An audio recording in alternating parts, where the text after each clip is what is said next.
2025년 4월 3일 미니한 캠퍼스 묵상 모임 시작하도록 하겠습니다. 제가 기도하고 싶습니다. 그리고 사운드 스피커 꺼주세요. 아, 마이크 꺼주세요. 하나님 아버지, 감사합니다. 오늘도 저희가 이렇게 모여서 또 하나님의 말씀을 배우려고 합니다. 하나님, 저희가, 또 하나님의 말씀을 배우면서 우리 삶에 우리 삶이 더 풍성해지게 하시고 우리가 가난한 마음을 배우고 또 구체적인 기도를 배워서 우리 삶에 적용해 나가게 해주세요. 예수님의 이름으로 기도드렸습니다. 아멘.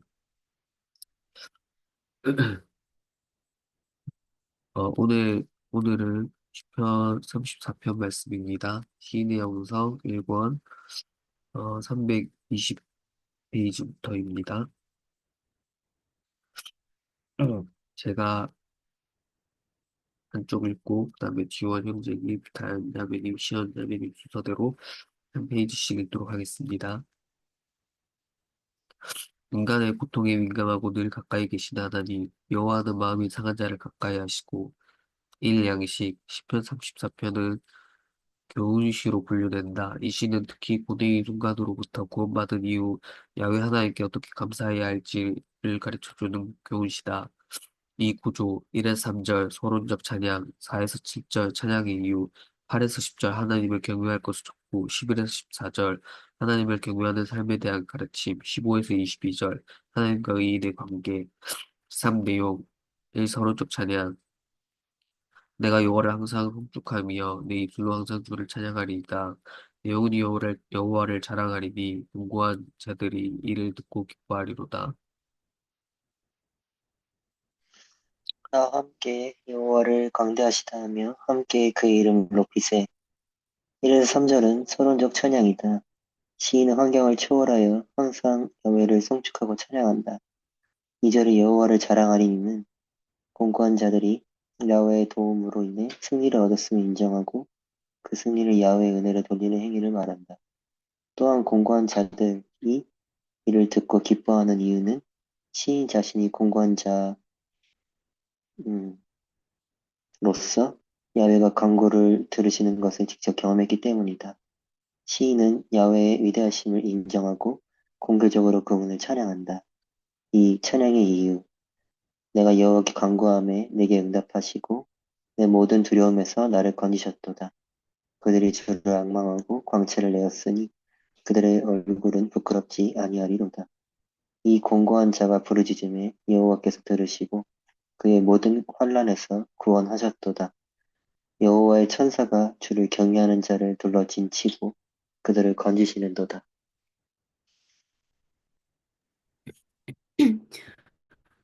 7절은 찬양의 이유를 언급한다.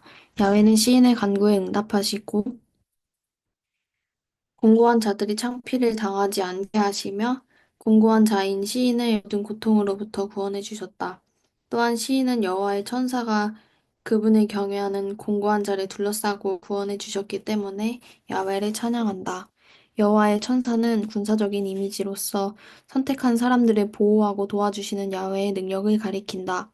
그가 너를 위하여 그의 천사들을 명령하사 내 모든 길에서 너를 지키게 하심이라. 3. 하나님을 경외할 것을 촉구. 너희는 여호와의 선하심을 맛보아할지어다. 그에게 피하는 자는 복이 있도다. 너희 성도들아 여호와를 경외하라.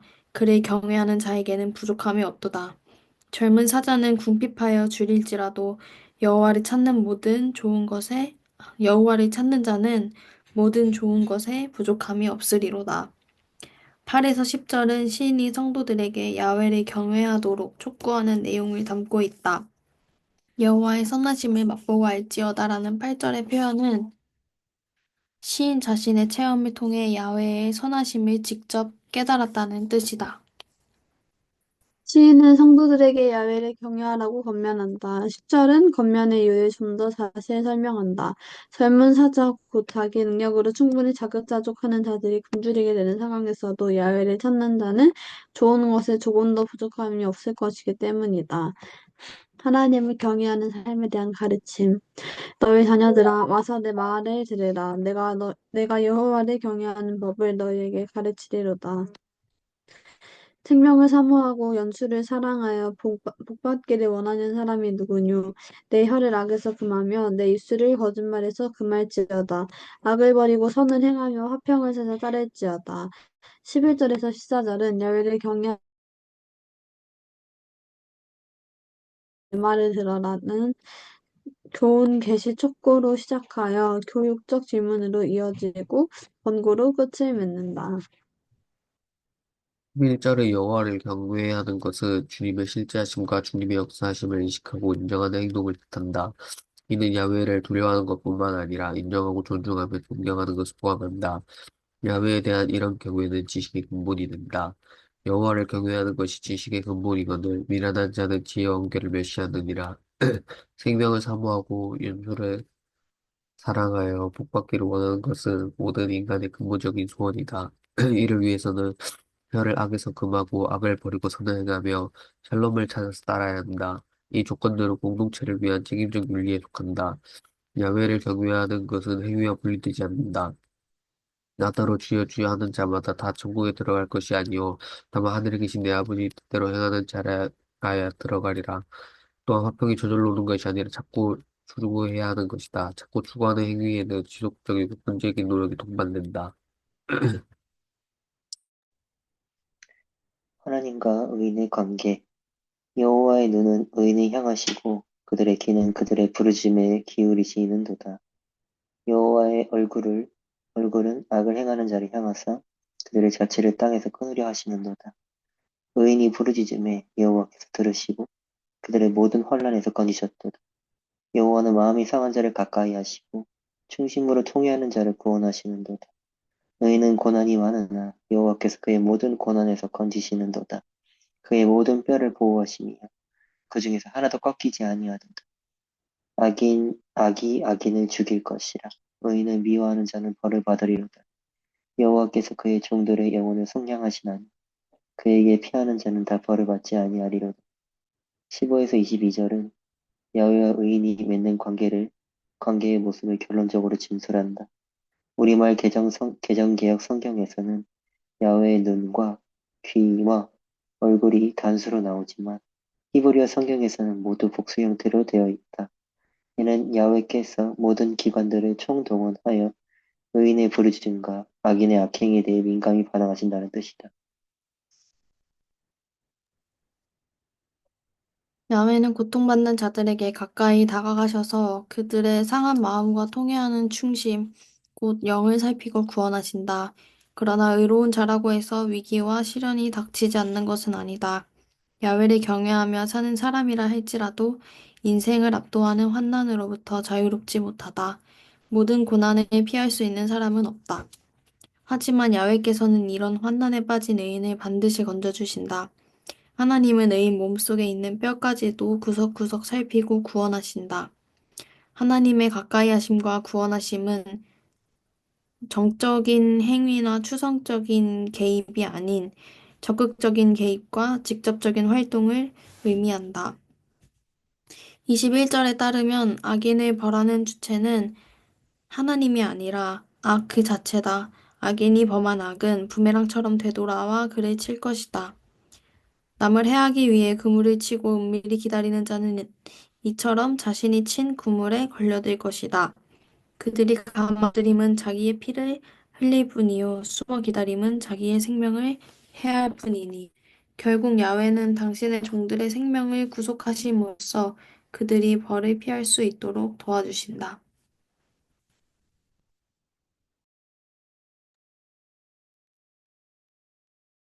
나 메시지. 야훼 하나님은 인간의 고통에 매우 민감하시다. 그분은 인간의 외적인 고통은 물론이고 내면의 아픔과 상처, 곧 마음, 영, 뼈까지도 치유의 손으로 어루만져 주신다. 의인이라고 해서 늘 편안하고 고통이 없는 삶을 보장받는 것은 아니다. 하나님은 그들의 고통을 면제하시기보다는 그들이 고통을 견디고 감당하며 극복할 수 있도록 도우신다. 하나님의 음, 하나님의 자녀라고 상처와 아픔과 고통을 면제받는 것은 아니다. 신앙은 삶의 문제를 해결할 수 있는 수월한 해결책을 즉각적으로 얻는 것이 아니라 하나님이 함께 하신다는 믿음을 바탕으로 문제를 끌어안고 지속적으로 노력하며 극복해 나가는 것이다. 이처럼 궁극적인 구원에 대한 확고한 믿음을 가지고 포기하지 않는 삶이야말로 신앙인의 참된 삶이 아닐까? 이것을 너희에게 이르는 것은 너희로 내 안에서 평안을 누리게 하려 함이라. 세상에서는 너희가 환난을 당하나 담대하라. 내가 세상을 이기었노라. 아멘. 16분까지 읽고 말씀하도록 하겠습니다.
그러면은, 제가 먼저 나누고, 그다음에 지원 형제님, 다현자매님, 시연자매님 순서대로 나누도록 하겠습니다. 어,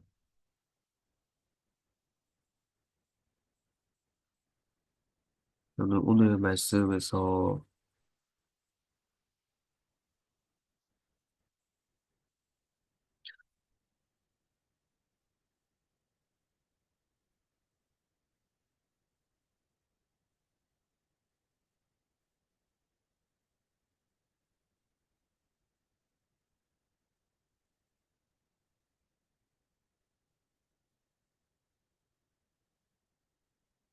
제가 마지막에 메시지에서 이제 음, 의인이라고 해서 뭐 평안하고 고통이 없는 삶을 보장받는 것은 아니고 하나님께서 이제 고통을 견디고 감당하며 할 수 있도록 도우신다라고 이렇게 나와 있는데 목사님께서 이제 여러 번 이제 말씀하신 것 중에서 이제 은혜가 없는 삶에 대해서 정말 음, 두려워하고 음, 은혜를 놓치지 않도록 이렇게 기도를 하라는 말씀하셨는데 어,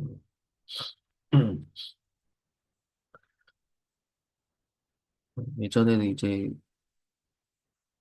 뭔가 말씀대로 행하고 뭐 교회를 다니고 이런 것들이 어, 삶의 어떤 족쇄처럼 느껴지고 정말 괜히 더 뭔가 더 남들보다 더 착하게 살아야만 할 것 같고 그런 식으로 부담으로 아니면은 또 매 주말을 이제 또 시간을 들여서 어, 그때 쉬거나 놀거나 할 수 있는데 아니면 자기 개발을 할 수도 있는데 그런 시간들을 들여야 되는 것들에 대해서 뭔가 좀 부정적인 이미지가 있었는데 그러더라도 뭔가 음, 뭔가 죽은 다음에 천국을 위해서 그것들을 어 약간 대가처럼 이렇게 들여야 되는 건가 이런 생각도 했었는데 그게 아니고 정말 은혜가 있으면은 지금 당장 내 삶이 훨씬 더 어, 즐거워지고 또 평, 평화, 평화롭게 되고 이렇게 된다는 것들을 또 스스로 체감을 해야지 또 음, 하나님께 어, 더 매달리고 또 그런 시간을 즐겁게 또 보낼 수 있게 되는 것 같아요. 음, 그래서 은혜를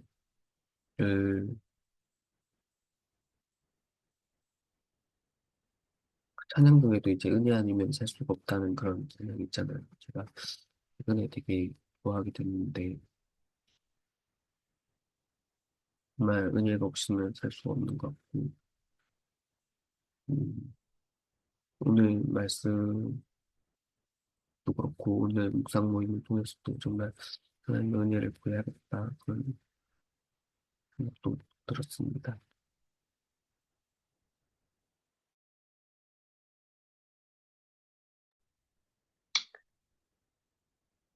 저는 327페이지에 보면은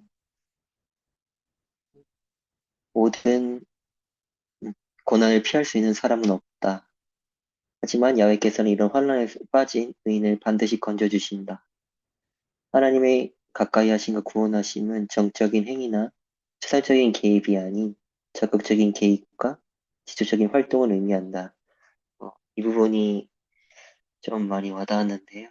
음, 개인적으로 조금 힘든 시간을 가졌었어가지고 어려움이 있었었는데 여러 가지 것들로 하나님께서 정말 실질적으로 도와주시는 것을 보면서 또 회복시켜 주시는 걸 보면서 이 말씀이 정말 하나님께서 반드시 건져주신다라는 것을 최근에 느끼고 있고 또 체험을 하고 있어서 읽으면서 가장 와닿았었고 또 앞으로도 아마 생각지도 못한 그런 어려움들이나 힘든 일들이 있을 수 있는데 그때에도 오늘 읽었던 이 말씀. 하지만 여호와께서는 이런 환란에 빠진 의인을 반드시 건져주신다. 예, 기억하고 그 시험 가운데 하나님이랑 동행할 수 있었으면 좋겠다. 예, 그런 생각을 했습니다.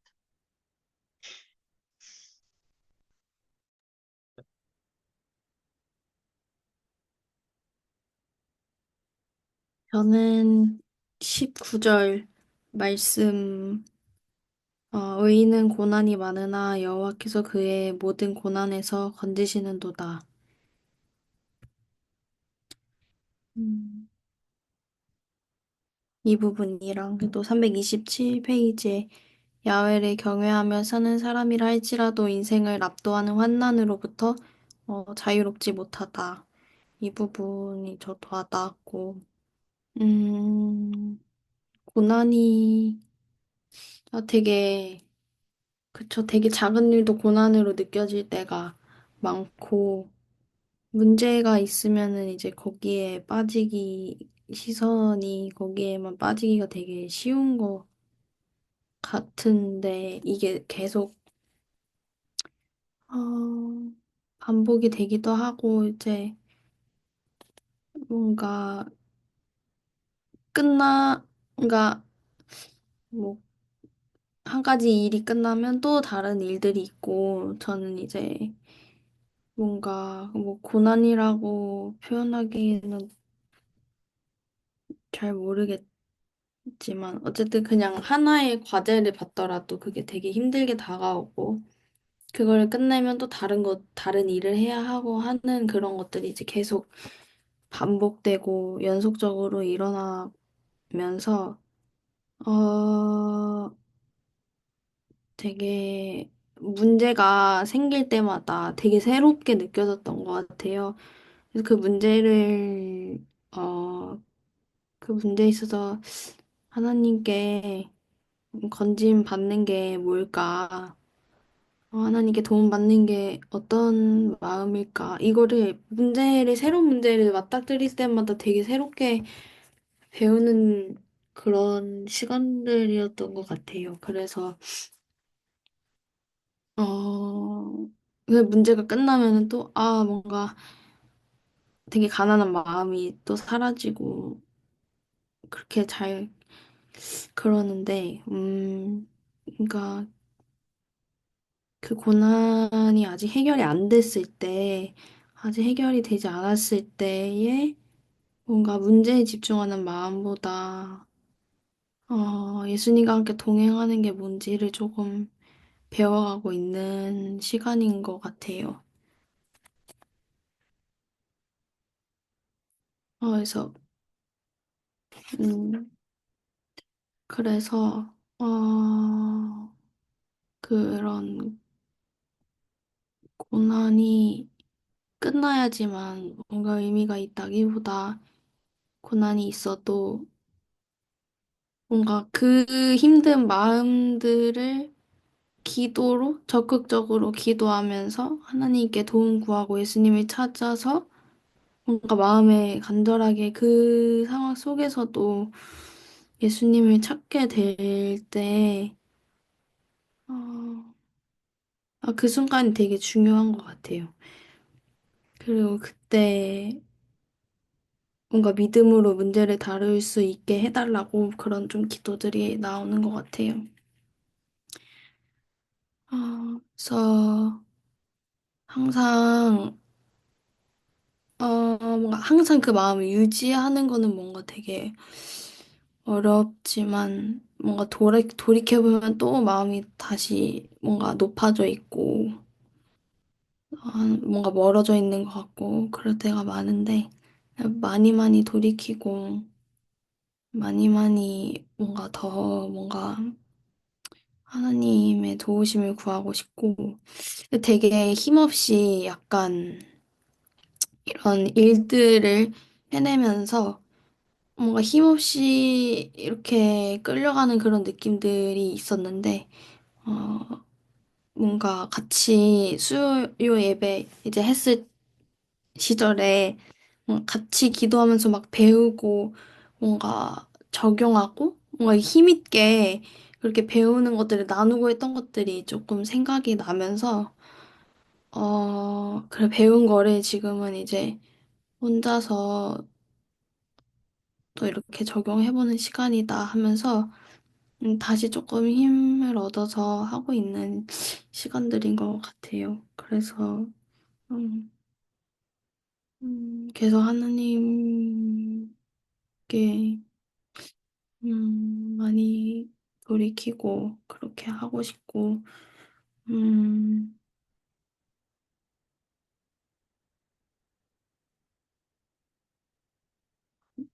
가난, 가난한 마음을 잊어버렸다거나 해도 다시 용기 내서 하나님께 나아가고 그런 것들을 더 잘, 하고 싶은 그런 생각이 네, 들었습니다.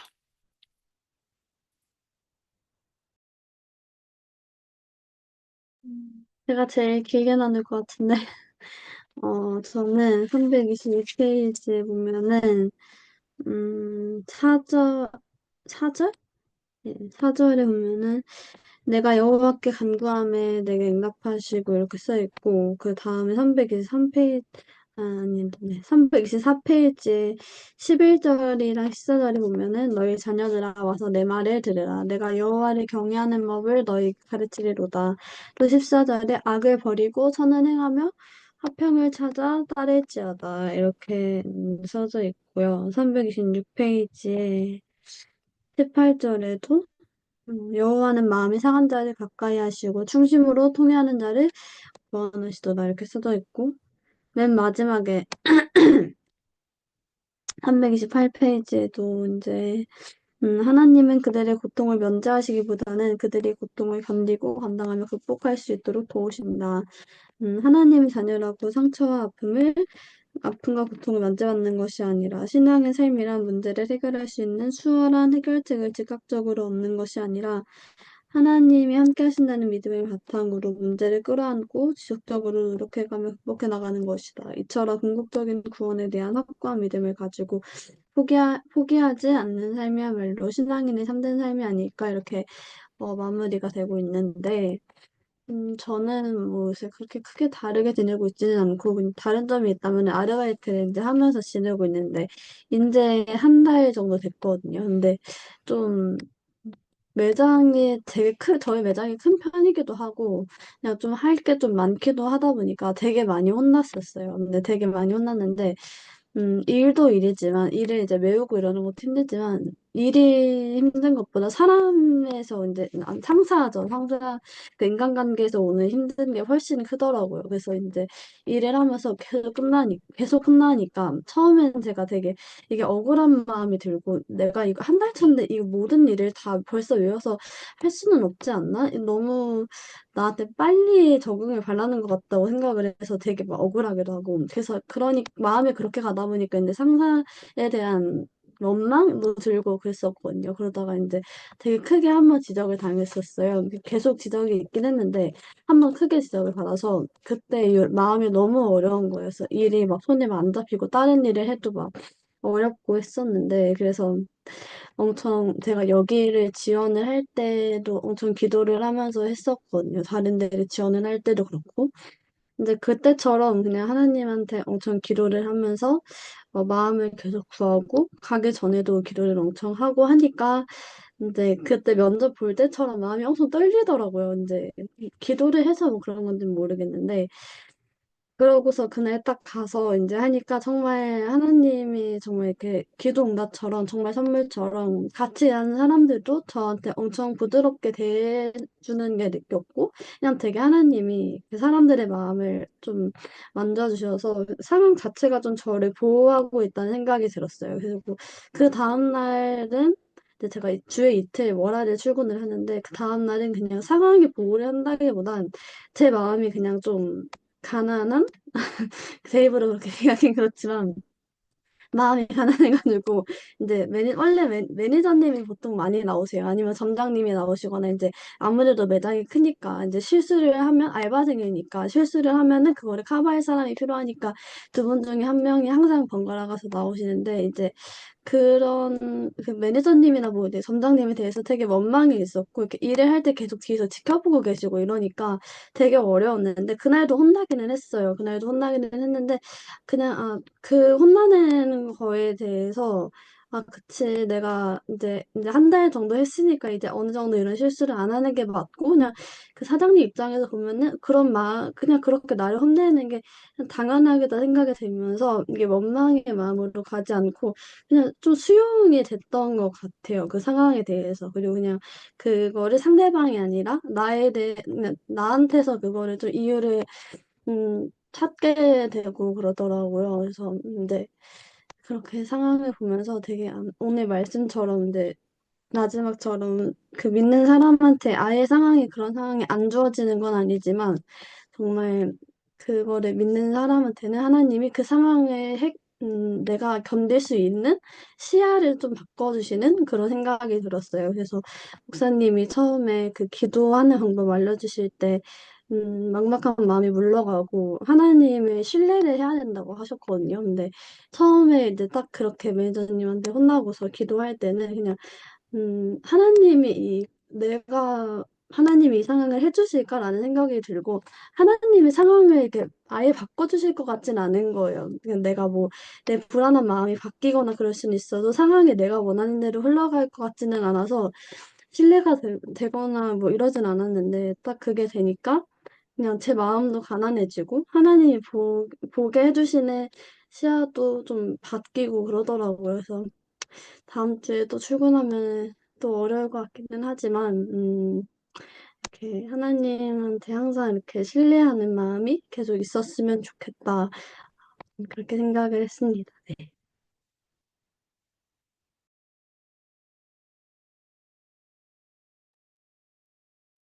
네, 그러면은 더 나누실 분 안 계시면은 오늘 시연자매님이 기도하고 마치도록 하겠습니다. 하겠습니다. 살아계신 하나님 아버지, 감사합니다. 오늘도 이렇게 묵상 모임할 수 있도록 허락하시고 또 인도하여 주시니 감사합니다. 오늘 또 주님 말씀 앞에 나와 각자의 또 어려움을 가지고 또 주님 말씀 앞에 나눴는데 주님 우리의 모든 삶 가운데 함께하여 주시고 또 인도하여 주시니 감사합니다. 주님 오늘 말씀처럼 주님을 믿는 자가 모든 고난을 피해갈 수는 없지만 그 고난을 주님 말씀 앞에 가지고 나아갈 때 정말 주님을 온전히 바라볼 때 그 상황을 바라볼 수 있는 또 시야와 믿음을 허락할 수 있는 주님께 우리가 더욱더 주님을 신뢰하면서 나아가길 원합니다. 우리가 믿음이 약해져서 또 음, 시련이 고난이 있을 수도 있고, 또 마음을 지키지 못할 수도 있지만, 주님께서 그 상황 가운데 항상 함께 하시고, 우리의 기도를 언제나 또 기다리시는 것을 우리가 항상 알고, 또 주님 말씀 앞에 나오기를 원합니다. 우리가 항상 주님을 더욱더 신뢰하고, 주님 말씀 앞에 나와서 주님과 더욱더 동행하는 삶을 살기를 원합니다. 주님께 우리의 삶을 더욱더 올려드리기 원합니다. 감사드리며 이 모든 말씀 살아계신 예수님의 이름으로 기도드렸습니다. 아멘.